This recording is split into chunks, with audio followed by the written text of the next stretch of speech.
দর্শক, এবার চতুর্দিক থেকে পুলিশের আক্রমণ ইনকিলাব মঞ্চের সদস্যদের প্রতি। আমরা দেখতে পাচ্ছি যে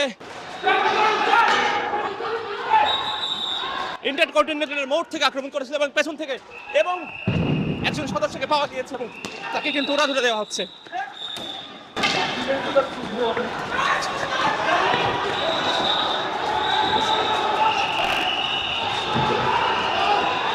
এবং যাকেই পাচ্ছে তার উপর পুলিশের আক্রমণ।